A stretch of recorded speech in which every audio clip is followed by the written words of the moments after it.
The cargo freighter Destiny's Edge shuddered as it dropped out of hyperspace near the mining station Kepler 7. Captain Sarah Chun had made this run dozens of times, but something felt different today. The usual chatter from station control was replaced by an eerie silence that made her stomach twist. Station control, this is Destiny's Edge requesting docking clearance. Sarah spoke in her comm, adjusting the frequency. Static crackled back at her. She tried again, louder this time. Kepler 7 station control, do you copy? Her co-pilot, Marcus Webb, frowned at his scanner readings. Captain, I'm picking up some strange energy signatures from the station. And there's a massive ship on the far side, bigger than anything in our databases. Sarah leaned forward in her pilot's seat, studying the view screen. Kepler 7 hung in space like a wounded animal, its usual running lights flickering weakly. But beyond it, partially hidden in the shadow of the station, was a vessel that defied description. It looked like someone had taken a mountain and taught it to fly, all sharp angles and organic curves that hurt to look at directly. Unknown vessel. This is Captain Sarah Chun of the Earth cargo ship Destiny's Edge. Please identify yourself and state your intentions. The response came not through the comm system, but directly into Sarah's mind. The voice was cold, amused, and felt like ice water being poured down her spine. How delightful. Another little human, buzzing around like an insect. You will dock at base 7, human. We have much to discuss. Sarah jerked back in her seat, as if she'd been slapped. Marcus grabbed her shoulder, his eyes wide with concern. Captain, what happened? You went white as a sheet. I heard someone spoke directly into my head, Sarah whispered, her hand instinctively moving to her sidearm. Whatever's on that ship, it's not friendly. As if responding to her words, the massive alien vessel began to move. It was impossibly graceful for something so large, sliding around the station like a predator circling wounded prey. Sarah could see now that several smaller human ships were docked at the station. Cargo haulers, mining vessels, even what looked like a passenger liner. Captain, we should jump back to hyperspace, Marcus said urgently. This feels like a trap. Sarah's finger hovered over the hyperdrive controls, but something stopped her. The silence from a station meant people were in trouble. Real people with families and dreams, just like her crew. She joined the Merchant Marine to see the galaxy, but also to help people. Running away now would mean abandoning everyone on that station to whatever fate awaited them. Negative, Marcus. We're going in, but keep the engines warm and be ready to run if things go sideways. The docking process felt like a funeral march.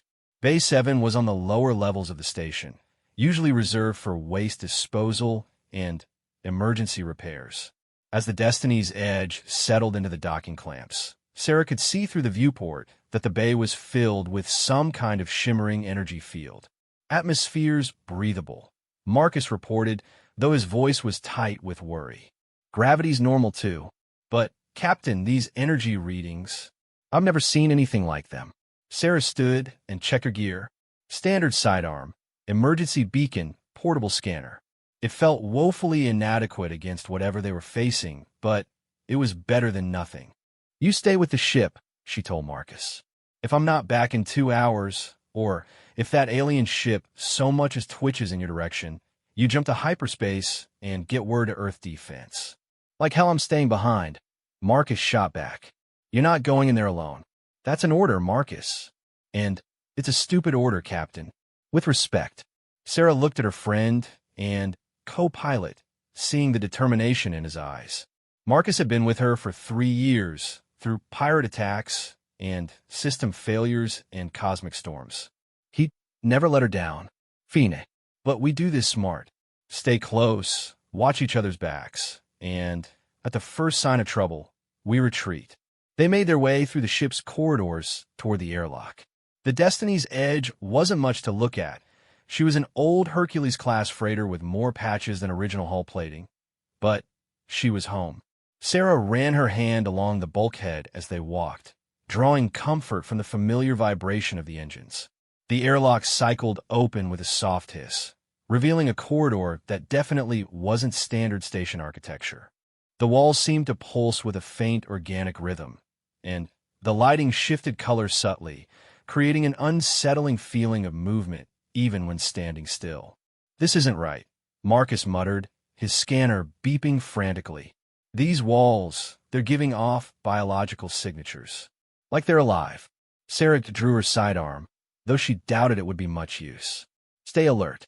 Someone's been modifying this station." They moved deeper into the station, following signs toward the main habitat ring. The corridors were empty, but not abandoned. Sarah could feel eyes watching them from the shadows. Twice she spun around, certain she'd heard footsteps behind them, but found nothing. The main habitat ring should have been bustling with activity. Kepler 7 was a major mining operation with nearly 3,000 workers and their families. Instead, they found a ghost town. Shops stood empty with their security gates down. Restaurants had tables still set for meals that would never be served. Children's toys lay scattered in the common areas as if everyone had simply vanished mid-sentence. "Captain," Marcus whispered, pointing toward the central plaza. "Look." In the middle of the plaza stood a cage. Not a human cage, something much larger and more elaborate. It was made of the same organic-looking material as the modified corridors, but it pulsed with angry red light. Inside, barely visible through the energy bars, was something that made Sarah's breath catch in her throat. It was a dragon. Not the mythical creatures from Earth's fairy tales, but clearly the real thing from whatever world it came from. The creature was magnificent even in captivity, easily 30 feet long with scales that shifted from deep blue to silver in the strange light. Its wings were folded against its sides, but Sarah could see they were damaged. Burns and tears covered the membrane between the wing struts, and one wing hung at an awkward angle that suggested broken bones. The dragon's head was raised, watching their approach with intelligent golden eyes. There was no fear in that gaze, only pain, rage, and something that might have been hope. "My God," Marcus breathed. "It's real. Dragons are real." Sarah approached the cage slowly, her hands raised to show she meant no harm. The dragon tracked her movement, but didn't react aggressively. Up close, she could see more injuries, deep cuts along the creature's flanks, burn marks that looked suspiciously like energy weapon hits, and, worst of all, heavy metal shackles around its legs that sparked occasionally with electrical discharge. "Easy there, big guy," Sarah said softly. "We're not here to hurt you." The dragon tilted its head, studying her with those ancient golden eyes. Then, to Sarah's amazement, it spoke. Not out loud, but directly into her mind, just as the alien voice had done earlier. But where the alien's mental touch had been cold and invasive, the dragon's was warm and respectful, like a gentle knock on a door. "You're not like the others, small one. Your mind feels clean, untouched by the darkness that infects this place."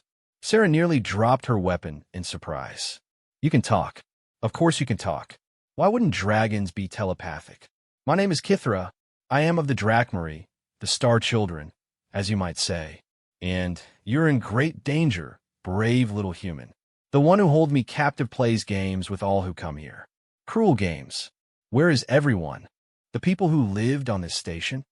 Kithra's mental voice took on a note of deep sadness. "Some are dead. Others have been changed. The Void Lord enjoys breaking things, especially things with the potential for nobility. He has turned many of your people into his servants, their minds twisted to serve his will. Void Lord, the one whose ship blocks out the stars. His true name is unpronounceable in your tongue, but he delights in titles that inspire fear. He has been waiting for you, Sarah Chun." Sarah felt ice in her veins. "How does he know my name?" "He knows many things. He peers through time and space like you might look through clear water.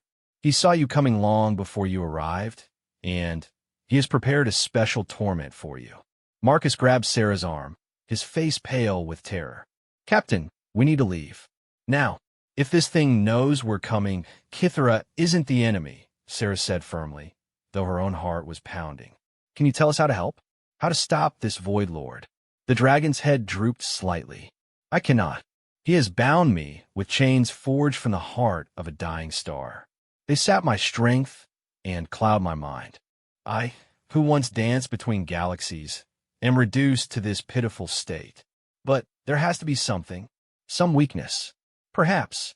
The Void Lord is ancient beyond measure, but he has one flaw that has grown stronger with the centuries. Pride. He believes himself superior to all other forms of life, and that arrogance may be his undoing. But you must be careful, Sarah-chan. He will try to use your compassion against you, just as he used mine. Before Sarah could ask what Kithra meant, the air around them began to thicken. The organic walls pulsed faster, and a sound like distant thunder rolled through the station. The temperature dropped 20 degrees in a matter of seconds, and frost began forming on the metal surfaces. He comes, Kithra warned. Remember, small one, do not let him see how much you care. Compassion is a weapon in his hands. The space in front of the dragon's cage began to shimmer and twist. Reality seemed to fold in on itself, and then he was there. The Void Lord stood nearly 9 feet tall, his form both alien and terrifyingly familiar. He was humanoid in basic shape, but stretched and distorted like a nightmare version of human proportions. His skin was the color of deep space, not black, but the absence of color itself. It seemed to absorb light rather than reflect it, creating an unsettling optical illusion that made it hard to focus on his exact shape. His face was the worst part. It was almost human, but wrong in subtle ways that triggered every instinctive fear response Sarah possessed. The features were too sharp, the proportions slightly off, and the eyes were holes in reality that led to places human minds weren't meant to glimpse. When he spoke, his voice was like the sound of stars dying. Welcome, Captain Shun.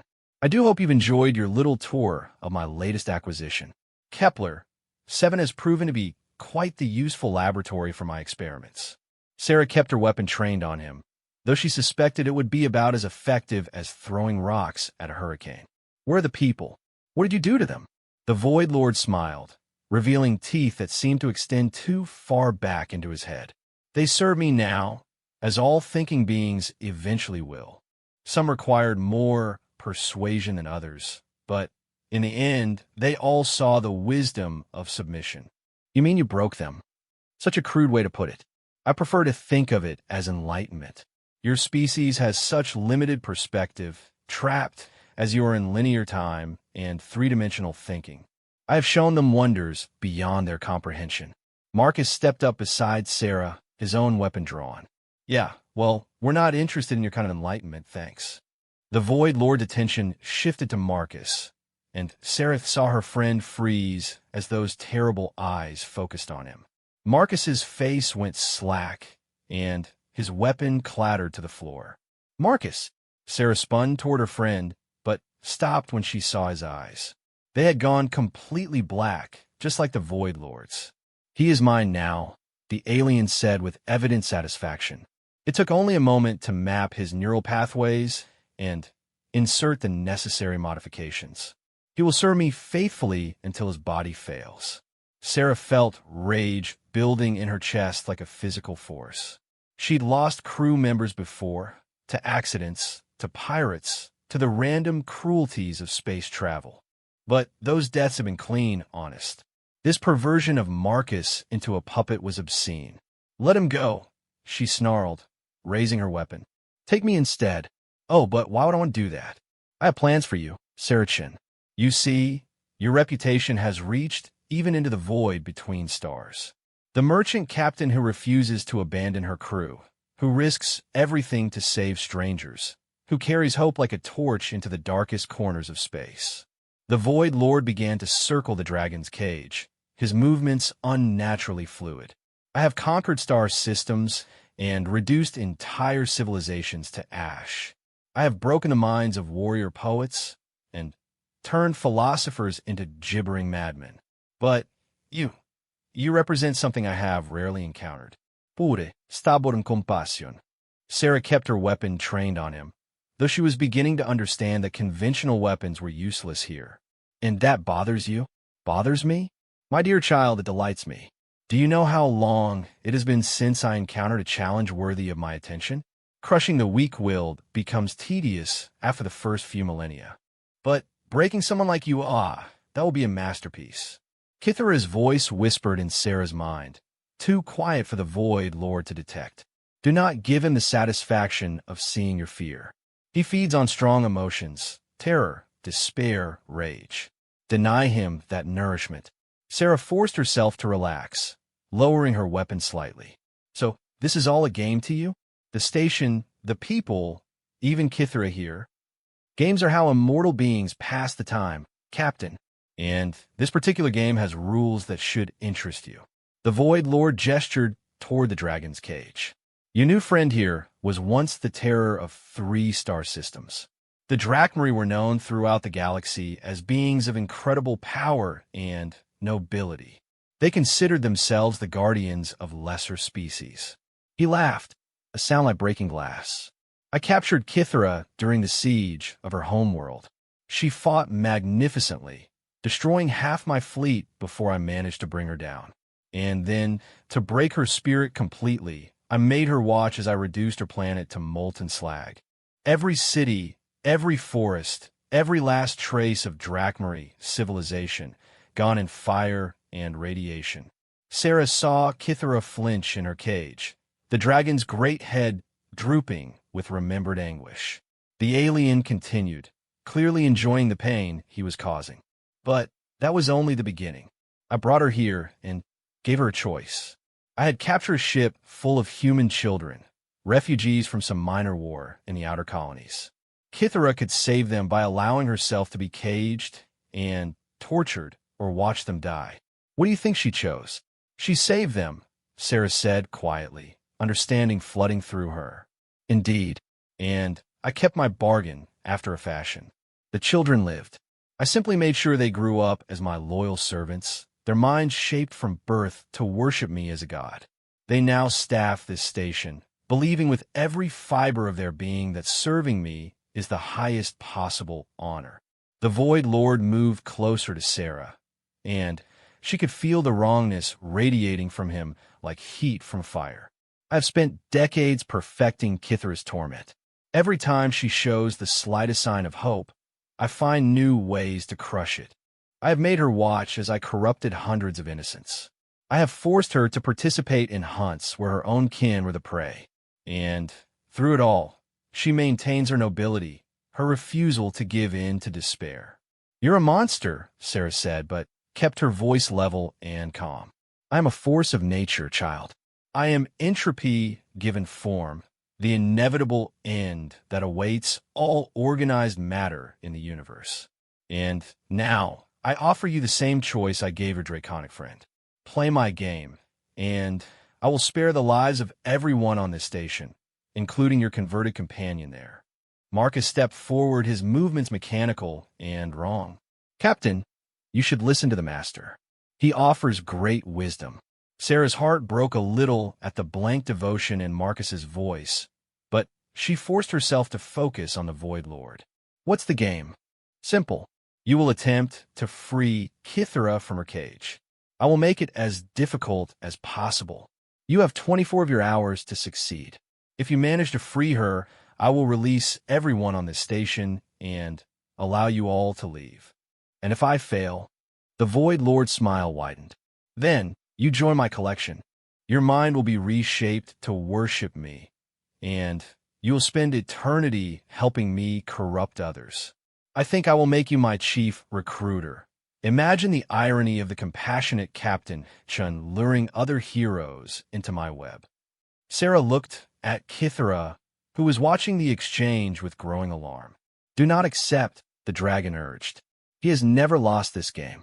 The cage is impossible to open by any means I have tried. But Sarah was already thinking, her tactical mind analyzing the situation. The Void Lord's arrogance was indeed his weakness. He was so confident in his superiority that he was giving her a real chance, not just the illusion of one.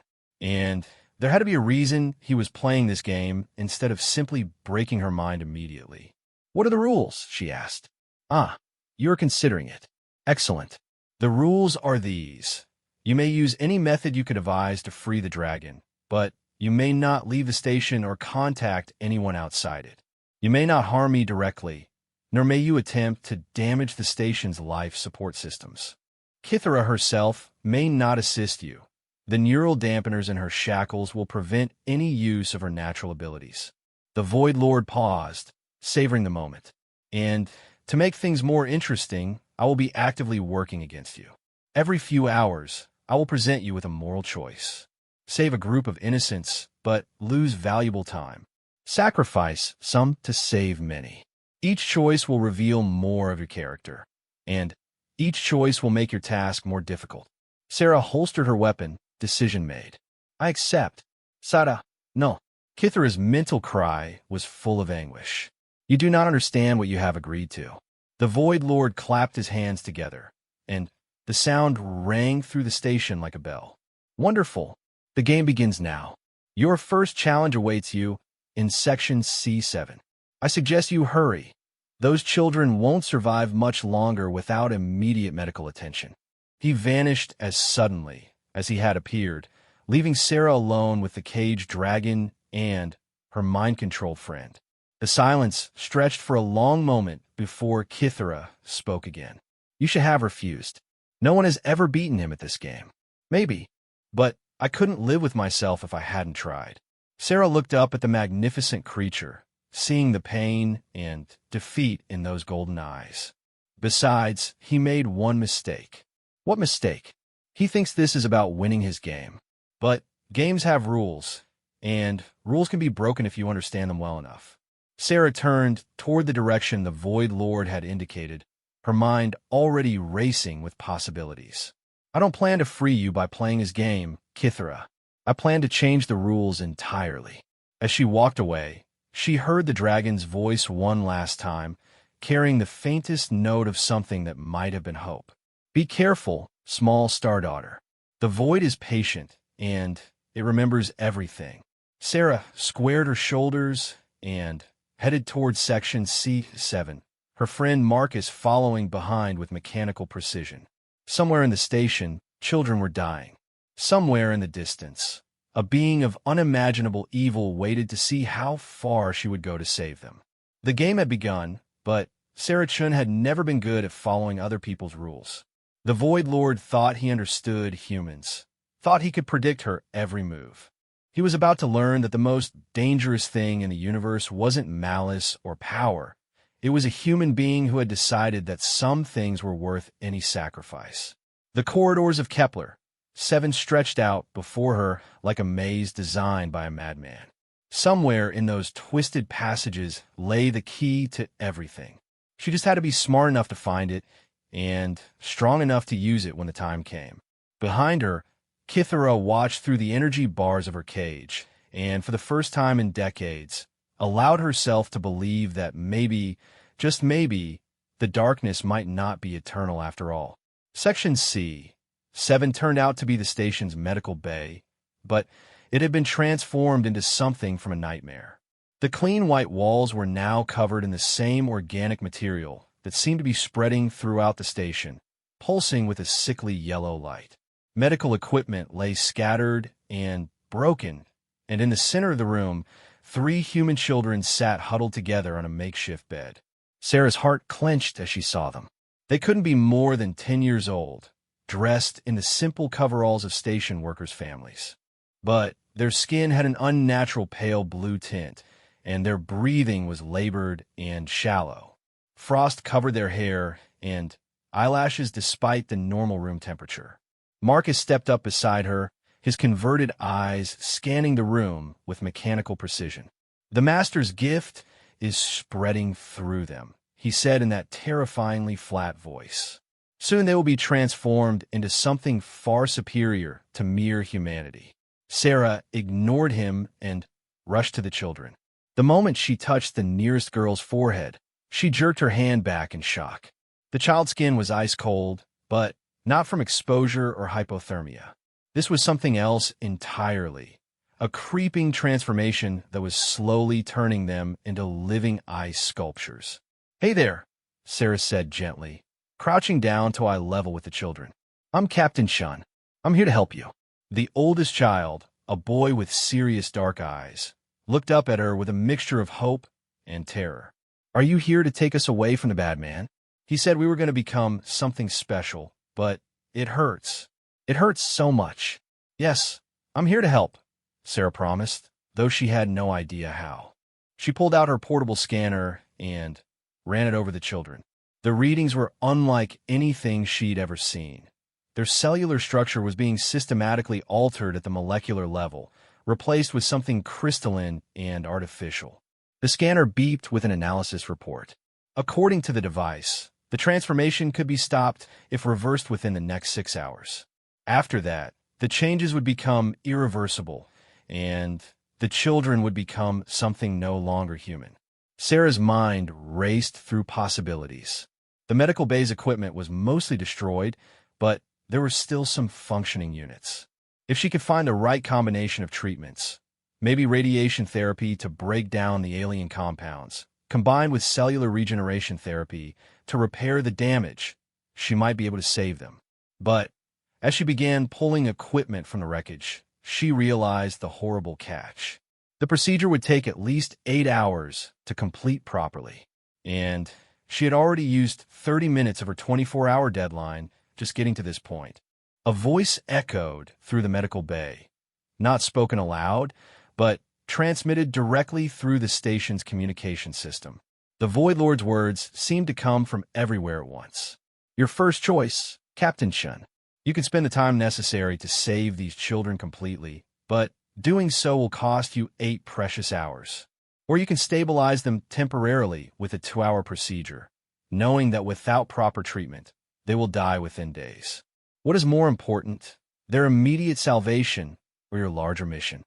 Sarah felt the trap closing around her. This was exactly what Kithara had warned her about. The Void Lord would use her compassion as a weapon. If she spent the time to properly treat the children, she'd lose 1/3 of her deadline before she even began working on freeing the dragon. But if she didn't, 3 innocent children would die slowly and painfully. She looked at the 3 small faces watching her with complete trust, and her decision crystallized. Marcus, help me move this equipment, she ordered. Her converted friend moved with mechanical efficiency, following her orders without question. For the next 2 hours, Sarah worked frantically to stabilize the children's condition. She couldn't reverse the transformation completely, but she could halt its progress and buy them time. As she worked, she thought furiously about the larger problem. The Void Lord's game wasn't really about freeing Kithara. It was about making Sarah reveal her moral priorities through a series of impossible choices. He wanted to prove that compassion was weakness, that caring about others would ultimately lead to failure. But what if he was wrong? What if compassion could be turned into strength? When the treatment was finished, the children's breathing had improved and their skin had returned to a more normal color. They wouldn't die in the next few days, but they would need proper medical care soon to completely heal. Thank you, the boy whispered as Sarah tucked a blanket around them. The bad man said no one would come for us. He said everyone had forgotten about us. No one's forgotten about you, Sarah said firmly. And I promise you this isn't over. As she prepared to leave the medical bay, the Void Lord's voice echoed through the station again. How touching. You have saved 3 lives at the cost of your mission. I wonder if you will feel the same satisfaction when you realize what that choice will cost you. Sarah didn't respond. She was already moving toward her next destination, the station's central computer core. If she was going to beat this game, she needed more information about the station's modifications and the exact nature of Kithara's prison. The computer core was located in the heart of the station, accessed through a series of maintenance tunnels that ran behind the main corridors. Sarah had studied the station's blueprints during her approach, and she knew these tunnels like the back of her hand. What she hadn't expected was to find them crawling with the Void Lord's converted servants. The humans who had once been miners and technicians now moved with the same mechanical precision as Marcus. Their eyes were solid black voids, and they patrolled the tunnels with the efficiency of security drones. Sarah counted at least 30 of them between her and the computer core. "How we get past them?" she whispered to Marcus, then caught herself. Marcus was one of them now. Asking him for help was pointless, and potentially dangerous if he reported her plans to his new master. Instead, she studied the patrol patterns and began looking for alternatives. The maintenance tunnels were cramped and poorly lit, but they offered multiple routes to the computer core. If she could time her movement right, she might be able to slip past the patrols without being detected. It took her 45 minutes of careful observation before she found her opening. The converted humans followed precise schedules, leaving a 3-minute window every 20 minutes when the main corridor to the computer core was unguarded. Sarah waited for the right moment, then sprinted down the tunnel as quietly as possible. She almost made it. 50 meters from the computer core entrance, she rounded a corner and came face to face with a converted engineer. The man's black eyes fixed on her with mechanical focus, and his mouth opened to raise an alarm. Sarah didn't hesitate. She tackled him before he could make a sound, and they crashed to the floor in a tangle of limbs. The engineer was stronger than she expected. The conversion process had enhanced his physical capabilities, but Sarah had years of experience dealing with hostile situations. She managed to get behind him and apply a sleeper hold, cutting off blood flow to his brain. Within seconds, the converted human went limp in her arms. Sarah checked his pulse to make sure she hadn't killed him, then dragged his unconscious form into a storage alcove. The computer core was a vast room filled with quantum processors and data storage units that hummed with barely contained energy. Sarah approached the main terminal and began accessing the station systems. What she found made her blood run cold. The Void Lord hadn't just taken control of Kepler 7. He had been systematically studying human technology and psychology for months. The computer held detailed files on hundreds of humans, including psychological profiles, tactical assessments, and conversion procedures. He had been preparing for this moment, learning everything he could about potential opponents. Sarah's own file was among them, and it was disturbingly complete. The Void Lord knew about every mission she'd flown, every crew member she'd saved, every time she'd chosen compassion over profit or safety. He had mapped her psychological weaknesses with scientific precision. But as she read through the data, Sarah began to see something the Void Lord had missed. His analysis was based on the assumption that compassion was a weakness that could be exploited. He saw her willingness to sacrifice for others as a flaw to be manipulated. What he didn't understand was that this same quality could be a source of incredible strength. Sarah accessed the files on Kithra's cage and found the technical specifications. The prison was indeed a masterpiece of cruel engineering. The energy bars weren't just force fields. They were directly connected to the dragon's nervous system, causing constant pain while simultaneously blocking any attempt to use her natural abilities. The cage was powered by Kithra's own life force, meaning that any attempt to break it from the outside would simply make it stronger. But there was a weakness. The system required constant calibration to account for fluctuations in the dragon's physical and mental state. If those fluctuations became too extreme, the system would shut down automatically to prevent permanent damage to its power source. Sarah smiled grimly as she began to understand the solution. The Void Lord expected her to try to break the cage through force or technical expertise. What he didn't expect was for her to turn his own cruelty against him. She was interrupted by footsteps in the corridor outside. The converted engineer she had knocked unconscious must have been discovered. Sarah quickly downloaded the cage specifications to her portable scanner and began looking for another way out of the computer core. The ventilation system offered her best option. Sarah had always been small for a ship captain, and she could fit through the maintenance shafts that larger people couldn't navigate. She climbed up into the ductwork just as the converted humans began cutting through the computer core security door. The next few hours were a nightmare of crawling through cramped spaces while trying to avoid the increasingly aggressive search parties. The Void Lord had clearly decided she was becoming too dangerous, and his servants were now actively hunting her throughout the station. But Sarah had learned everything she needed to know. The cage could be opened, but not in the way anyone expected. She just needed to reach Kithra and explain what had to be done. When she finally made it back to the central plaza, she found the area surrounded by converted humans. They stood in perfect formation around the dragon's cage, their black eyes scanning constantly for any sign of movement. Marcus was among them, and Sarah felt a pang of grief at seeing her friend reduced to this empty shell. "You have returned." Kithra's mental voice reached her from across the plaza. But I fear you bring little hope. The void spawn has increased security around my prison. There is no way to approach without being detected. Sarah studied the scene from her hiding place in a maintenance alcove. The converted humans were positioned to provide complete coverage of all approaches to the cage. There was no way to sneak past them, and fighting 30 enhanced humans was suicide. But she didn't need to reach the cage physically. What she needed was to communicate with Kithra, and she had an idea about how to do that. Sarah pulled out her emergency beacon and began modifying it with tools from her repair kit.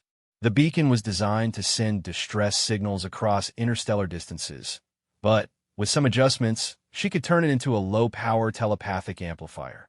It was a trick she'd learned from a Centaurian engineer years ago, though she'd never had occasion to use it. The modification took precious time. Another 2 hours she couldn't afford to lose, but when she was finished, she had a device that could boost and focus mental communications. She just hoped it would be enough to reach Kithra through the psychic dampeners in the dragon's shackles. "Kithra," Sarah sent, concentrating all her will behind the message. "Can you hear me?" The response came back faint but clear. "Sarah, how are you speaking to me?" The dampeners should prevent all mental communication. "I modified a beacon to amplify the signal. Listen carefully.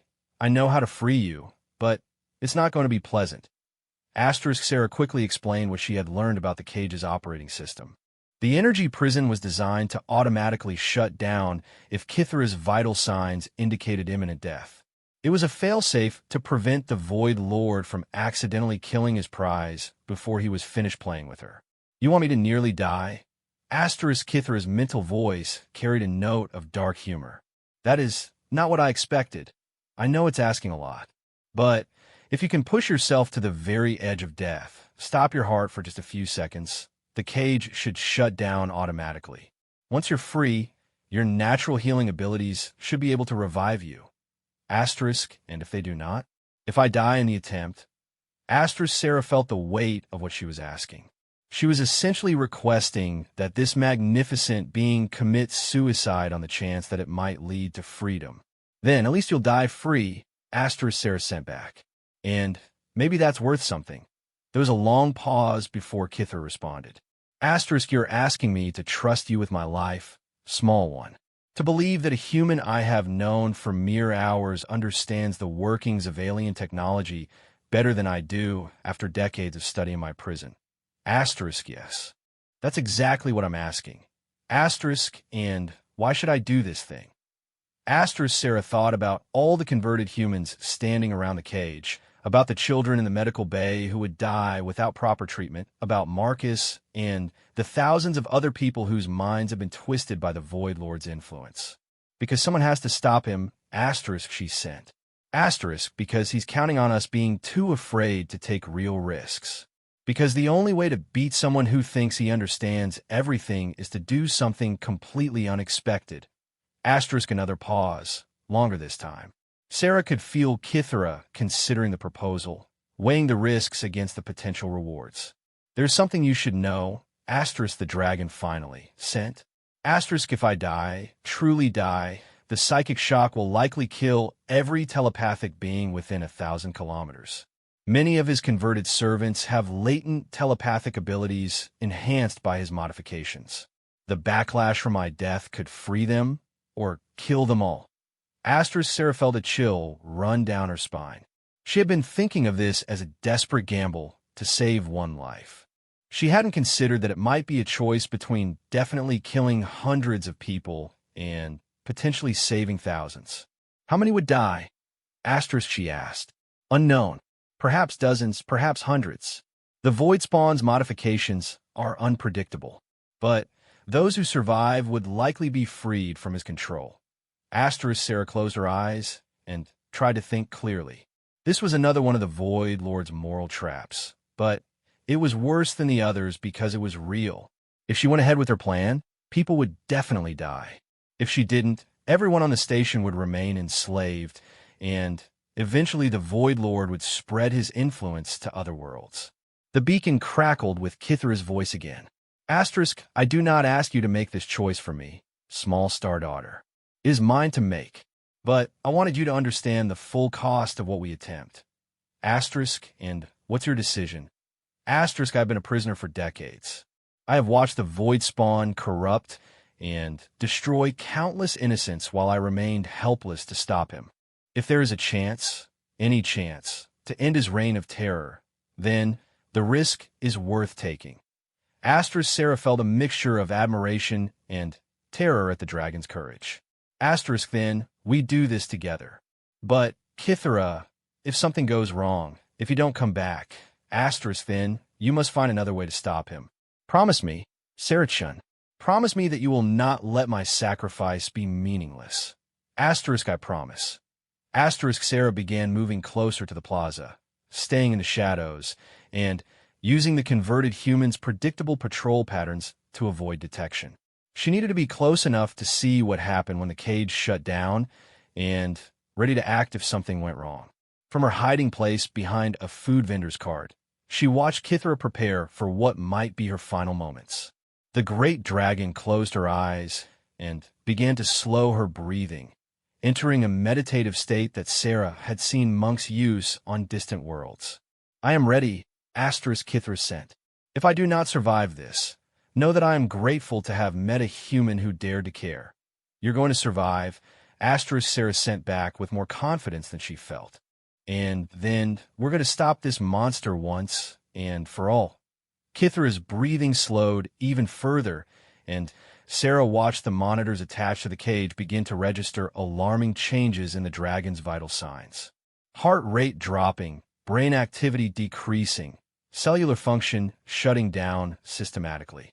The converted humans around the cage began to shift restlessly, as if sensing something was wrong. Marcus took a step closer to the prison, his head tilted like he was listening to something only he could hear. On the cage's control panel, warning lights began to flash.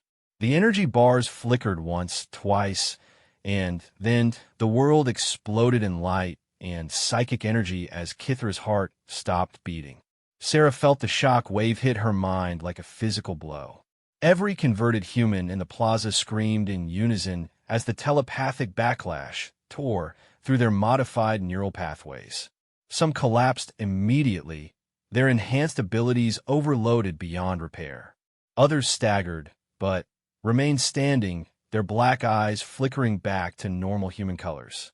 Marcus fell to his knees, clutching his head and crying out in a voice that was recognizably his own again. Sarah, where are you? What happened to me? But Sarah's attention was focused entirely on the cage. The energy bars had vanished, leaving Kithra's massive form lying motionless on the metal floor. No breathing, no movement, no sign of life at all. For a terrible moment, Sarah thought she had killed the most magnificent being she had ever encountered. Then she saw it, the faintest flutter of the dragon's eyelids, a barely perceptible expansion of her chest. Kithra!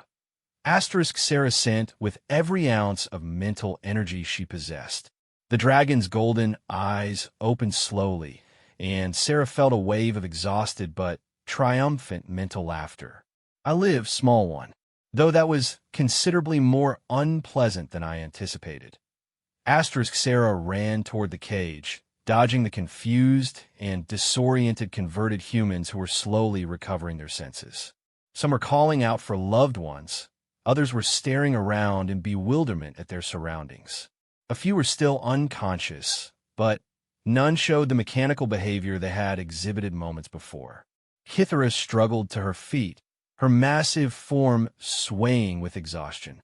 The shackles around her legs had deactivated when the cage shut down, and she kicked them away with obvious satisfaction. "How touching," a voice said behind Sarah. She spun around to find the Void Lord standing at the edge of the plaza, his impossible features twisted with rage. "You have managed to free my pet. But did you really think I would make it so easy?" The alien began to grow larger, his form shifting and expanding until he towered over the plaza like a living shadow. "You have cost me valuable servants and ruined months of careful preparation. For that, you will suffer beyond your ability to comprehend." Sarah felt the weight of the Void Lord's attention pressing down on her mind like a physical force. Around the plaza, the newly freed humans began to scream as psychic energy crackled through the air. But before the alien could complete whatever terrible punishment he had planned, Kithra reared up behind him with a roar that shook the entire station. "Your quarrel is with me, Void Spawn," the dragon snarled, and for the first time, she spoke aloud in a voice like controlled thunder. "Face me, and learn the price of caging a star child." The Void Lord spun to face her, and Sarah saw something she hadn't expected in those terrible eyes: surprise, and perhaps even a hint of fear. The final confrontation was about to begin. The Void Lord's expansion stopped abruptly as Kithra's roar echoed through the station. For the first time since their encounter began, Sarah saw uncertainty flicker across the alien's impossible features. He had been so focused on his psychological games with Sarah that he had forgotten about the true danger, a free dragon whose power had been building for decades of captivity. "Impossible," the Void Lord hissed, his voice like the sound of reality tearing. "The dampeners should have weakened you beyond recovery. You should be barely able to stand, much less threaten me."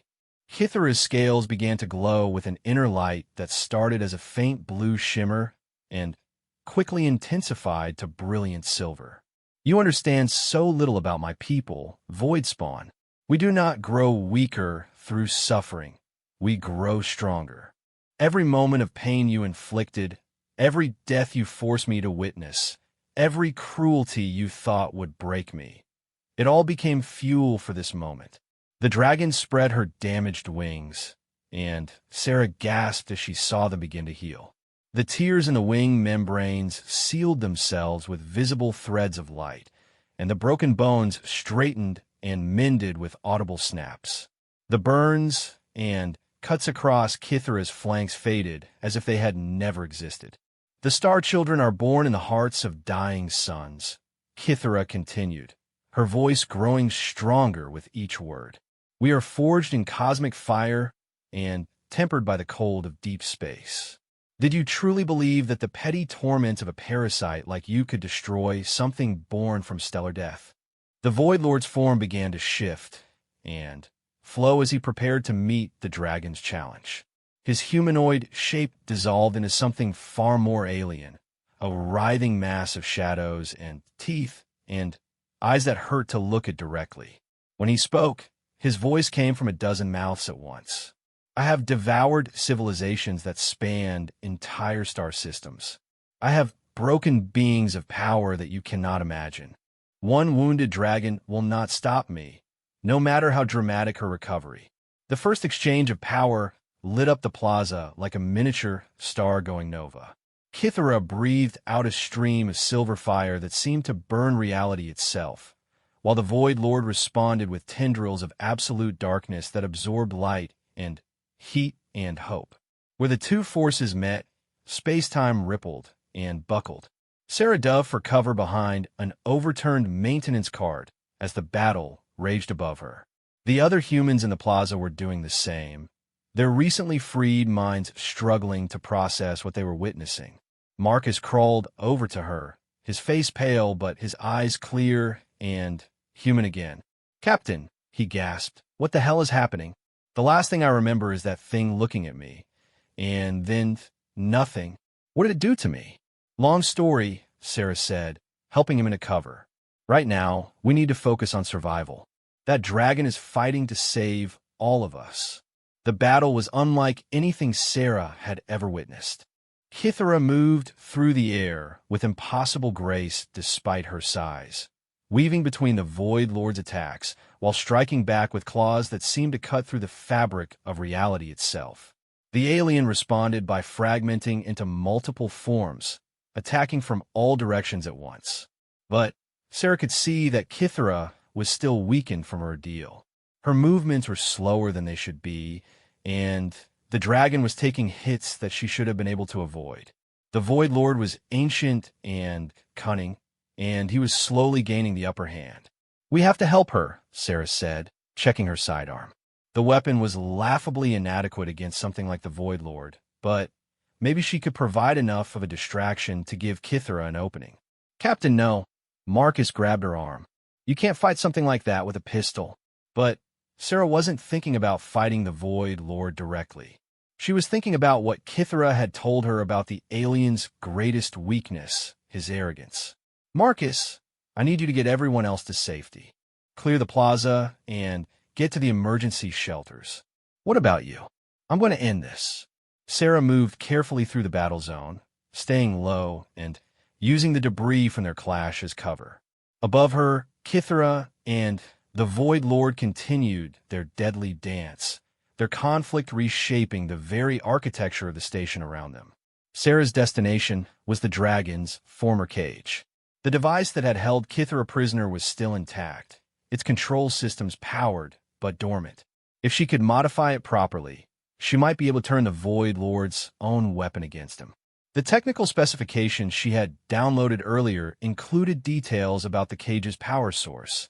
It drew energy directly from the victim's life force and amplified it into a containment field. But the system was designed to work on willing subjects who could be psychologically manipulated into cooperation. What would happen if she tried to cage something that absolutely refused to be contained? Sarah began rerouting the cage's targeting systems, her fingers flying over the alien controls with desperate speed. The battle raging overhead made the entire platform shake, and twice she had to duck as pieces of shattered ceiling rained down around her. "What are you doing, little insect?" Sarah froze as the Void Lord's voice spoke directly behind her. She turned to see one of his fragment cells hovering just meters away, its attention momentarily diverted from the battle with Kithara. "Trying to save lives," Sarah said, continuing to work on the controls. If she could just complete the modification. How pathetic. "Do you really believe your primitive technology could threaten me?" "No," Sarah said, activating the cage's targeting system. "But I'm betting your ego will." The modified containment field erupted around the Void Lord's fragment, but instead of immediately containing it, the field began to fluctuate wildly. The alien's absolute refusal to be caged created a feedback loop that the system wasn't designed to handle. The Void Lord's main form broke off from his battle with Kithara and reformed around the trapped fragment. Clever little human, but ultimately pointless. "I'm not so easily contained." The alien began to exert his will against the containment field, and Sarah could see the system straining against forces it was never meant to resist. The feedback loop intensified, and alarms began blaring throughout the station. "Kithara now," Sarah shouted. The dragon didn't waste the opportunity. While the Void Lord was focused on breaking free from the containment field, Kithara struck with everything she had. Silver fire engulfed the alien's form, and this time there was nowhere for him to dodge. The Void Lord's scream of pain and rage echoed through dimensions that human ears weren't meant to perceive.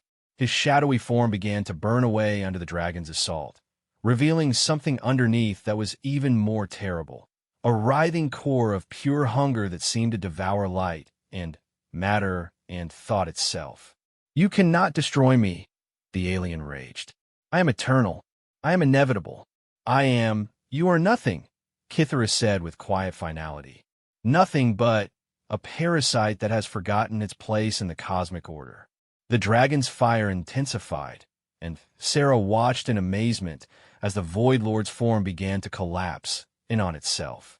The containment field, still fluctuating wildly from his resistance, created a gravitational anomaly that pulled at his dissolving essence. "This is impossible," the Void Lord whispered, his voice growing fainter. I have existed since the first stars died. I have seen the birth and death of galaxies. How can one small human and a broken dragon? Because you never understood what makes us strong, Sarah said, stepping closer despite every instinct screaming at her to run. You thought compassion was weakness. You thought caring about others made us vulnerable. But those are the things that give us the strength to face impossible odds. The Void Lord's form was barely visible now, a fading shadow being consumed by dragon fire and torn apart by gravitational forces. But his voice still carried across the plaza, filled with bitter understanding. You were never trying to win my game. You were changing the rules from the beginning. That's what humans do, Sarah said. We refuse to accept that some problems don't have solutions. The Void Lord's final scream cut off abruptly as his essence was pulled into the collapsing containment field. There was a moment of absolute silence, then a sound like reality sighing in relief as the gravitational anomaly dispersed harmlessly. Kythera landed heavily on the plaza floor, her scales dim with exhaustion, but her golden eyes bright with triumph. It is done, she said simply. The void spawn is no more. Sarah looked around at the plaza, which was slowly filling with humans emerging from their hiding places. Marcus was helping an elderly woman to her feet. The children from the medical bay were being carried in by station personnel, whose eyes were clear and human again.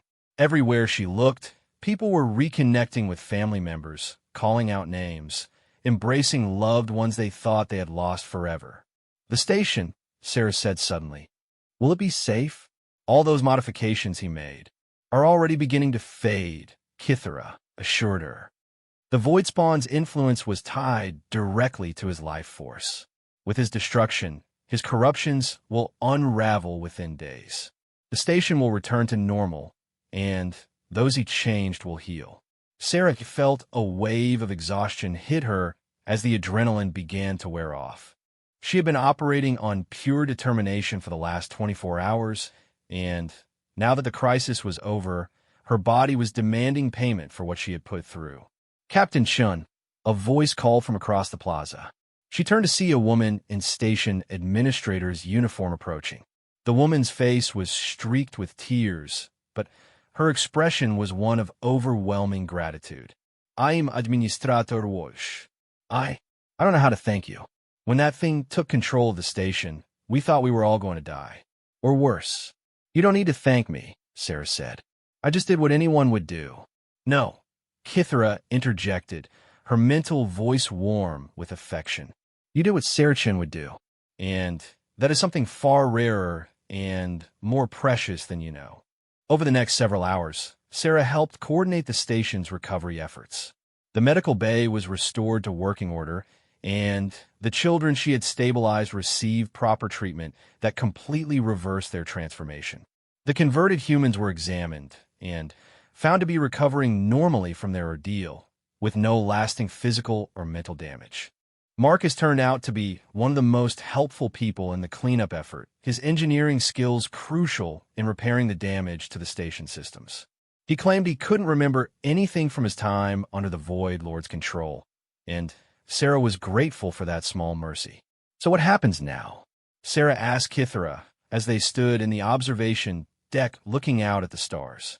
The dragon had shrunk herself down to a more manageable 12 feet in length to fit in the station's corridors, though she was still impressively magnificent.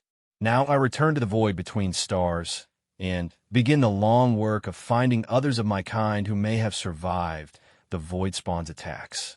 The Drachmarie are scattered and few, but perhaps it is time for us to come together again.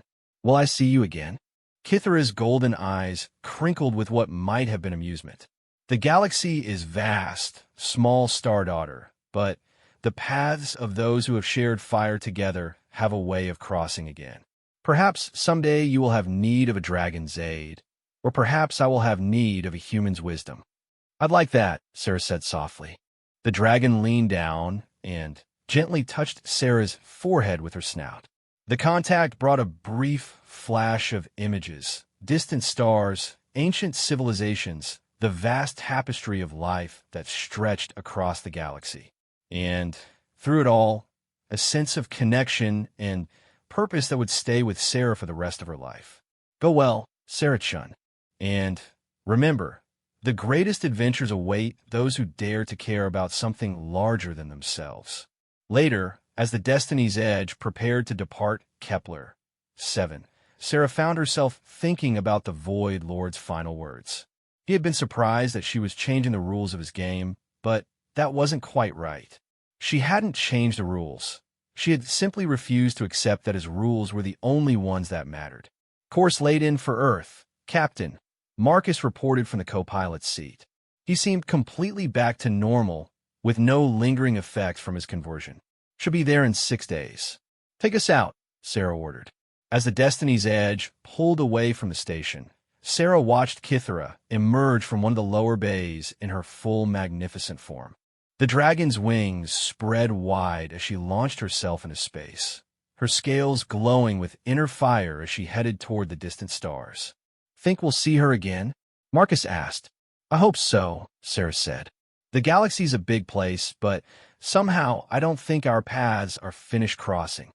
The freighter jumped to hyperspace, carrying news of the Void Lord's defeat back toward human space. Behind them, Kepler 7 continued its work of mining the asteroid belt, its crew forever changed by their encounter with darkness and the light that drove it away. In the weeks that followed, reports began filtering in from across the galaxy of ancient terrors suddenly vanishing, of corrupted worlds beginning to heal, of civilizations that had been enslaved for generations suddenly finding themselves free. The Void Lord's influence had reached farther than anyone realized, and his destruction had triggered a cascade of liberation that would reshape galactic politics for centuries to come. Sarah returned to her normal trade routes, but found that word of her actions had spread despite her attempts to keep a low profile. Other captains would nod respectfully when they saw her in spaceports. Planetary governors would personally thank her for deliveries. Children on a dozen worlds would point at the sky when her ship passed overhead and tell their friends about the human captain who befriended a dragon. She tried to downplay the attention, but Marcus would just smile and say that some stories were too important to hide. And sometimes on the quiet nights between stars when the ship's engines hummed their mechanical lullaby, Sarah would look out at the vast expanse of space and feel a presence watching over her journey. She never saw Kythera again, but she knew the dragon was out there somewhere, keeping her promise to watch over the smaller beings who dared to light candles against the darkness. The Void Lord had been wrong about compassion. It wasn't a weakness that could be exploited. It was a strength that could move mountains, heal wounds, and turn impossible victories into simple acts of doing what was right. And in a galaxy full of wonders and terrors, that was the most powerful force of all. Sarah-chun smiled and set course for home, carrying hope like a torch into the endless night. Behind her, the stars sang silent songs of gratitude, and ahead of her, new adventures waited for someone brave enough to care about them. The game was over. The rules had been rewritten, and the universe was a little bit brighter because one human being had decided that some things were worth any risk to protect. Years later, when historians would write about the end of the Void Wars and the beginning of the new galactic peace, they would spend thousands of pages analyzing the political and military factors that led to victory. But those who were there, those who saw a human woman risk everything to free a caged dragon, they knew the truth. Sometimes the smallest acts of compassion can topple the greatest evils. Sometimes caring about others isn't weakness. It's the strongest force in the universe. And sometimes when the darkness seems overwhelming, all it takes is one person willing to light a match and dare the shadows to come closer. The Void Lord had learned this lesson too late. But for those who came after, the knowledge would live on. That hope is contagious, that courage is choice, and that no force in the universe is stronger than someone who has decided to do the right thing, regardless of the cost. The stars remembered, and They sang Sarah Chin's name into the cosmic wind, where it would echo until the last light faded from the sky.